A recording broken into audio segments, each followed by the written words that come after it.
I originally wrote this in early 2023, right after the whole thing occurred. It came off as very angry and didn't sit right with me. I did revisions and re-records until I got to this. I'm still a bit stressed about possible backlash from this, but it's a situation I'm passionate about and I think more people should know about it. With that said, let me tell you the story of how Webtoon uses free labor to do their own job before quietly disposing of hard work to increase profit. A system that's built on greed with no regard for a series' author or audience. Let's start at the very beginning. On the 24th of June 2016, the first chapter of the series Egis Order was uploaded to the Indonesian side of Webtoon. Its popularity grew steadily, and with its growth, people from non-Indonesian speaking communities found out about the series, liked its art and premise, and wanted to read it. But unfortunately, it didn't get popular enough to garner an official translation to English by Webtoon. Webtoon is also slack on translating series from every language other than Korean, but that's another issue in itself. Enter Webtoon Translate. Webtoon Translate is another feature Webtoon offers in conjunction with the webcomic side of the company. It allows for multilingual readers, or people with passion in Google Translate, to create translations of Webtoon series themselves. It's kind of a halfway point between official translations and an illegal scanlation group. The website makes it easy to translate. Multiple people can work on a series and includes tools that help with cleaning and typesetting, allowing for high-quality fan translations to be made.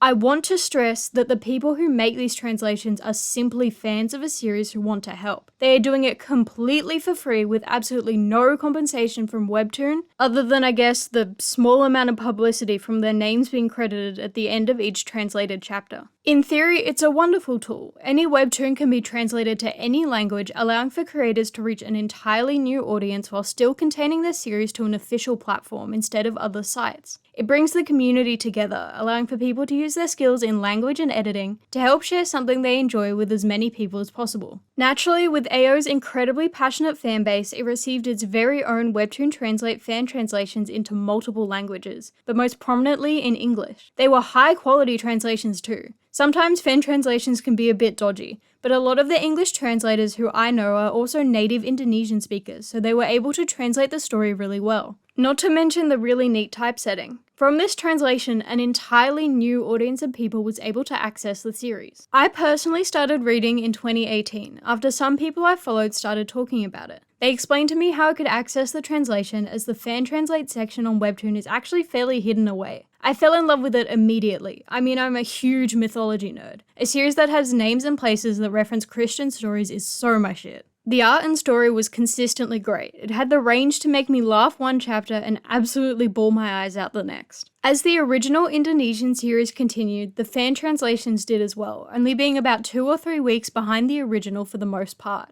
This continued until the series concluded on the 17th of December 2022, nearly 7 years since its original release. It was a bittersweet moment, something we had all invested years of our lives into finally coming to an end.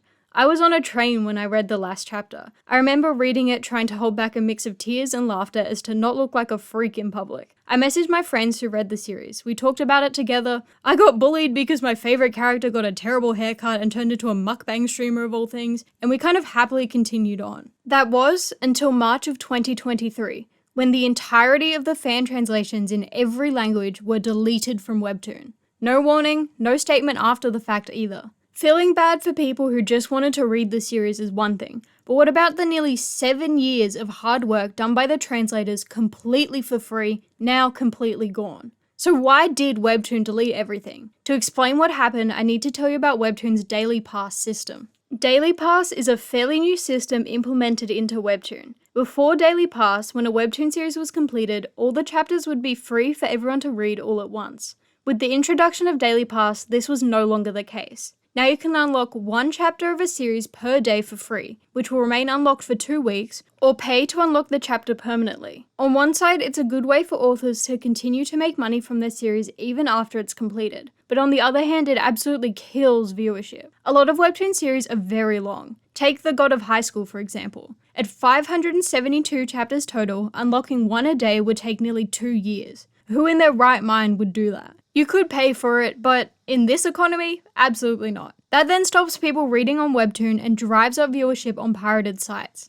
Getting back on track, now that the Indonesian version of AO was completed, following Webtoon's system, the chapters became locked behind a daily pass. However, with the fan translation still existing in other languages, there's now a loophole way to read it without using a daily pass. How does Webtoon decide to fix this? The only logical solution, of course, completely remove all the fan-translated chapters from the series with absolutely no warning. Comment or compensation for anyone who invested their time and effort into translating the series for free. This didn't just happen with Egis Order. I just became aware of the situation from it. It has happened to many series before AO and is still happening now. Every other completed series on Webtoon that received a fan translation to any language has had the exact same thing happen. There's no way to know the exact amount, but across all of Webtoon's series and many languages, hundreds, possibly thousands of translations have been completely lost due to this. Webtoon, this company makes an unimaginable amount of money, and yet they can't be bothered to translate their own original series. Instead, they invent a way for fans not at all contracted to Webtoon and completely without compensation to do it themselves. Then as soon as the series is completed, they delete all of this free labor simply to make more money. Why are we letting them get away with this? I'll keep the conclusion simple. For readers,